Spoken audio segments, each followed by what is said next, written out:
ರೊಟ್ಟಿ ಪಲ್ಯ ತಿಂದು ಬೇಜಾರಾಗಿದ್ದರೆ ಈ ರೀತಿ ಕ್ವಿಕ್ಕಾಗಿ ಈಸಿಯಾಗಿ ಸುಲಭವಾಗಿ ಬನ್ ದೋಸೆನ ಮಾಡ್ಕೊಳ್ಳಿ. ತುಂಬ ಅಂದರೆ ತುಂಬ ಸಾಫ್ಟಾಗಿರುತ್ತೆ, ಹಾಗೆ ತಿನ್ನೋಕ್ಕೂ ಕೂಡ ತುಂಬ ಅಂದರೆ ತುಂಬ ಟೇಸ್ಟಿಯಾಗಿರುತ್ತೆ. ಒಂದ್ಸಲಿ ಈ ರೀತಿ ಮಾಡ್ಕೊಳ್ಳಿ, ಕ್ವಿಕ್ಕಾಗಿ ಆಗುತ್ತೆ.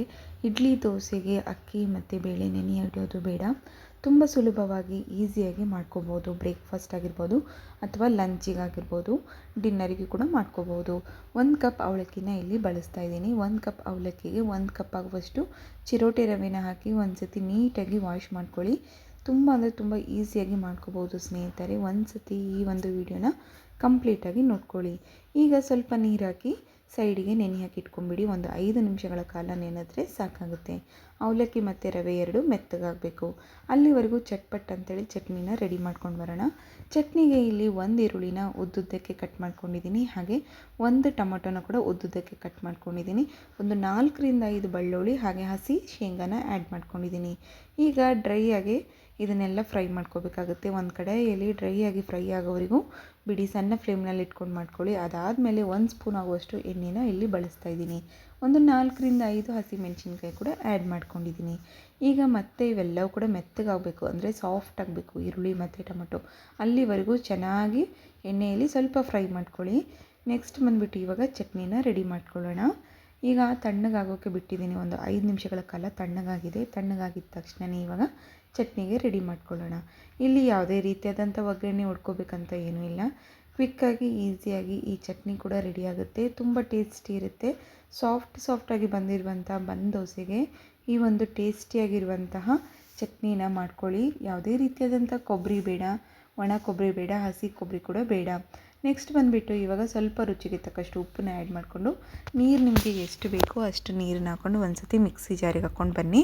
ನೋಡಿ, ಈ ರೀತಿ ನನಗೆ ತುಂಬ ತೆಳುವಾಗಿ ಬೇಕಿತ್ತು, ಸೊ ಹಾಗಾಗಿ ಒಂದು ಅರ್ಧ ಕಪ್ ಆಗುವಷ್ಟು ನೀರನ್ನು ಆ್ಯಡ್ ಮಾಡ್ಕೊಂಡಿದ್ದೀನಿ. ಇಷ್ಟಾದರೆ ಸಾಕಾಗುತ್ತೆ. ನೋಡಿ, ನಮ್ಮ ಚಟ್ನಿ ರೆಡಿಯಾಗಿದೆ. ಹಾಗೆ ಈ ಸೈಡ್ ನೋಡಿ, ಇವಾಗ ಈ ಒಂದು ಅವಲಕ್ಕಿ ಮತ್ತು ನಾವು ರವೆ ನೆನೆ ಇಟ್ಕೊಂಡಿದ್ವಲ್ವ, ಅದು ಕೂಡ ರೆಡಿಯಾಗಿದೆ. ಇದರಲ್ಲಿ ನಾನು ಯಾವುದೇ ರೀತಿಯಾದಂಥ ನೀರನ್ನು ಕೂಡ ತೆಗಿತಾ ಇಲ್ಲ. ಆಲ್ರೆಡಿ ನಾವು ಒಂದು ಸತಿ ವಾಶ್ ಮಾಡ್ಕೊಂಡು ಹಾಕ್ಕೊಂಡಿರೋದ್ರಿಂದ ಹಾಗೆ ಹಾಕ್ಕೊತಾ ಇದ್ದೀನಿ. ನೆಕ್ಸ್ಟ್ ಬಂದುಬಿಟ್ಟು ನೋಡಿ, ಇಲ್ಲಿ ಒಂದು ಬೌಲ್ ಆಗುವಷ್ಟು ನಾವು ಏನು ಅಳತೆ ಪ್ರಕಾರ ತೊಗೊಂಡಿದ್ವಲ್ಲ ಅದೇ ಅಳತೆಯಲ್ಲಿ 1 ಬೌಲ್ ಆಗುವಷ್ಟು ಗಟ್ಟಿ ಮೊಸರನ್ನ ತೊಗೊತಾ ಇದ್ದೀನಿ. ಹುಳಿ ಇರುವಂಥ ಮೊಸರನ್ನ ಆ್ಯಡ್ ಮಾಡ್ಕೊಳಕ್ಕೆ ಹೋಗಬೇಡಿ. ಹಾಗೆ 2 ಟೇಬಲ್ ಸ್ಪೂನ್ ಆಗುವಷ್ಟು ಇಲ್ಲಿ ಅಕ್ಕಿ ಹಿಟ್ಟನ್ನು ಬಳಸ್ತಾ ಇದ್ದೀನಿ. 2 ಸ್ಪೂನ್ ಆದರೆ ಸಾಕಾಗುತ್ತೆ. ಅಕ್ಕಿ ಹಿಟ್ಟು ಇಲ್ಲ ಅನ್ನೋ ಹಾಗಿದ್ರೆ ಮೈದಾ ಹಿಟ್ಟನ್ನು ಬಳಸಿ. ಮೈದಾ ಅಥವಾ ಅಕ್ಕಿ ಬಳಸೋದ್ರಿಂದ ಕಲರ್ ಚೆನ್ನಾಗಿ ಬರುತ್ತೆ, ಸೊ ಹಾಗಾಗಿ. ನೆಕ್ಸ್ಟ್ ನೋಡಿ, ಇವಾಗ ಇದನ್ನು ಒಂದು ಸತಿ ಮಿಕ್ಸಿ ಜಾರಿಗೆ ಹಾಕ್ಕೊಂಡು ಬರೋಣ. ಈ ರೀತಿ ಸ್ಮೂತಾಗಿ ಗ್ರೈಂಡ್ ಆಗಿದೆ. ಇಷ್ಟಾದರೆ ಸಾಕಾಗುತ್ತೆ. ನೋಡಿ, ನಮ್ಮ ಈ ಒಂದು ಮಾಡುವಂಥ ದೋಸೆ ಬ್ಯಾಟರ್ ಏನಿದೆ ರೆಡಿಯಾಗಿದೆ. ಅವಲಕ್ಕಿ ದೋಸೆ ಬ್ಯಾಟರ್ ಏನಿದೆ ರೆಡಿಯಾಗಿದೆ. ಇದರಿಂದ ನೀವು ದೋಸೆ ಆದರೂ ಮಾಡ್ಕೋಬೋದು ಅಥವಾ ಗುಂಡ್ಪಂಗ್ಲ ಪಡ್ಡಾದರೂ ಮಾಡ್ಕೋಬೋದು. ಇಲ್ಲ ಅಂತಂದರೆ ನೀವು ಈ ರೀತಿ ಬನ್ ದೋಸೆ ಆದರೂ ಮಾಡ್ಕೋಬೋದು. ತುಂಬ ಸುಲಭವಾಗಿ ಮಾಡ್ಕೋಬೋದು. ನಾನು ಇಲ್ಲಿ ಒಂದು ಕಡಾಯಿನ ತೊಗೊಂಡಿದ್ದೀನಿ. ಕಡಾಯಿಗೆ ಸ್ವಲ್ಪ ಎಣ್ಣೆಯನ್ನು ಹಾಕ್ಕೊಂಡು ಒಂದು 5 ನಿಮಿಷಗಳ ಕಾಲ ಇದನ್ನು ಬಿಸಿ ಮಾಡ್ಕೊಳ್ಳೋಕ್ಕೆ ಬಿಡೋಣ. ಯಾವಾಗಲೂ ನೀವು ಮಾಡ್ತಾಯಿದ್ದೀರಾ ಅಂತಂದರೆ, ಬನ್ ದೋಸೆ ಮಾಡ್ತಾಯಿದ್ದೀರಾ ಅಂದರೆ ತಳ ಗಟ್ಟಿಗಿರುವಂತಹ ಒಂದು ಪ್ಯಾನ್ನ ತಗೊಳ್ಳಿ. ಇಲ್ಲ ಅಂತಂದರೆ ಇದು ಸೀದೋಗ್ಬಿಡುತ್ತೆ. ಸೊ ಮೆತ್ತಗಿರೋದ್ರಿಂದ ಜಲ್ದಿ ಬೇಯುತ್ತೆ. ಸೊ ಹಾಗಾಗಿ ದಪ್ಪ ಇರುವಂಥ ತಳನ ತಗೊಳ್ಳಿ. ಅಥವಾ ನೀವು ಹಂಚಿನ ಮೇಲೆ ಮಾಡೋ ಹಾಗಿದ್ರೂ ಕೂಡ ಹಂಚು ದಪ್ಪ ಇರುವಂಥದ್ದನ್ನೇ ತೊಗೋಬೇಕಾಗತ್ತೆ. ನೆಕ್ಸ್ಟ್ ಬಂದುಬಿಟ್ಟು ನೋಡಿ, 1 ಸ್ಪೂನ್ ಆಗುವಷ್ಟು ನಾನಿಲ್ಲಿ ಈ ಬ್ಯಾಟರ್ನ ಆ್ಯಡ್ ಮಾಡಿದ್ದೀನಿ. ಹಾಕಿದ ಮೇಲೆ ನೋಡಿ, ಈ ರೀತಿ ಆಗುತ್ತೆ.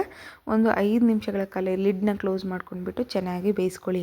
ಒಂದು ಸೈಡ್ ಬೇಯ್ದಿದೆ ಅಂತ ಗೊತ್ತಾಯಿತು ಅಂದರೆ ಇವಾಗ ನೆಕ್ಸ್ಟ್ ಸೈಡ್ ಕೂಡ ತೆಗೆದುಬಿಡೋಣ. ಇವಾಗ ನೋಡಿ, ಉಲ್ಟಾ ಮಾಡ್ಕೊತಾ ಇದ್ದೀನಿ. ಈ ರೀತಿ ಆದರೆ ಸಾಕು, ನಮ್ಮ ಬಿಸಿ ಬನ್ ದೋಸೆ ರೆಡಿಯಾಗುತ್ತೆ. ಕ್ವಿಕ್ಕಾಗಿ ಈಸಿಯಾಗಿ ಮಾಡ್ಕೋಬೋದು. ಯಾವುದೇ ರೀತಿಯಾದಂಥ ಅಕ್ಕಿ ನೆನೆಸೋದು ಬೇಡ, ಬೇಳೆ ರುಬ್ಬೋದು ಬೇಡ. ಅಥವಾ ನಿಮಗೆ ರೊಟ್ಟಿ ಪಲ್ಯ ತಿಂದು ಬೇಜಾರಾಗಿದೆ ಅನ್ನೋ ಹಾಗಿದ್ದರೆ ಈ ರೀತಿ ಒಂದು ಸತಿ ಟ್ರೈ ಮಾಡಿ, ಕ್ವಿಕ್ಕಾಗಿ ಮಾಡ್ಕೋಬೋದು. ನೆಕ್ಸ್ಟ್ ಇನ್ನೊಂದು ಕೂಡ ಹಾಕಿ ತೋರಿಸ್ತಾ ಇದ್ದೀನಿ ನೋಡಿ, ಎಷ್ಟು ಈಸಿಯಾಗಿ ಬರುತ್ತೆ ಅಂಥೇಳಿ. ತಳ ದಪ್ಪ ಇತ್ತು ಅಂದರೆ ಈಸಿಯಾಗಿ ಎದ್ದೇಳುತ್ತೆ, ಇಲ್ಲ ಅಂದರೆ ಅದಕ್ಕೆ ಅಂಟು ಬಿಡುತ್ತೆ. ಈ ರೀತಿ ನಿಮ್ಗೆ ಏನಾದರೂ ಅಂಟ್ತಾ ಇದೆ ಅನ್ನೋ ಹಾಗಿದ್ರೆ, ಗಟ್ಟಿಯಾಗಿ ಹಿಡಿತಾ ಇದೆ ಅನ್ನೋ ಹಾಗಿದ್ರೆ ಸ್ವಲ್ಪ ಈರುಳ್ಳಿನ ಸವರ್ಬಿಡಿ. ಈರುಳ್ಳಿ ಸವರೋದ್ರಿಂದ ಕೂಡ ಜಲ್ದಿನೇ ಎದ್ದೇಳುತ್ತೆ. ನೋಡಿ, ಫಸ್ಟ್ನೇದು ಹಾಕ್ಕೋಬೇಕಾದ್ರೆ ಸ್ವಲ್ಪ ಗಟ್ಟಿ ಅನಿಸಿತ್ತು, ಬಟ್ 2ನೇದು ಹಾಕ್ಬೇಕಾದ್ರೆ ಎಷ್ಟು ಜಲ್ದಿ ಎದ್ದೇಳ್ತಾ ಇದೆ ಅಂಥೇಳಿ. 2 ನಿಮಿಷದಲ್ಲೇ ಎದ್ದುಬಿಡುತ್ತೆ.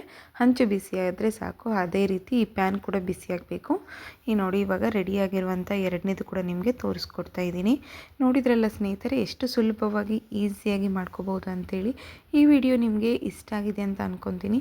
ನಿಮ್ಗೆ ಏನಾದರೂ ಈ ವಿಡಿಯೋ ಇಷ್ಟ ಆದರೆ ನನ್ನ ಚಾನಲ್ನ ಸಬ್ಸ್ಕ್ರೈಬ್ ಆಗೋದನ್ನು ಮಾತ್ರ ಮರಿಬೇಡಿ. ಹಾಗೆ ಪಕ್ಕದಲ್ಲಿರುವ ಬೆಲ್ ಐಕಾನ್ನ ಕ್ಲಿಕ್ ಮಾಡಿ, ಎಲ್ಲರಿಗಿಂತ ಮುಂಚೆ ನೋಟಿಫಿಕೇಷನ್ ನಿಮಗೆ ಸಿಗುತ್ತೆ. ಈ ವಿಡಿಯೋ ನೋಡಿದ್ದಕ್ಕೆ ಎಲ್ಲರಿಗೂ ಧನ್ಯವಾದಗಳು. ಹಾಗೆ ನಿಮ್ಮ ಫ್ಯಾಮಿಲಿ ಫ್ರೆಂಡ್ಸಿಗೆ ಕೂಡ ಈ ವಿಡಿಯೋನ ಶೇರ್ ಮಾಡೋದನ್ನು ಮಾತ್ರ ಮರಿಬೇಡಿ.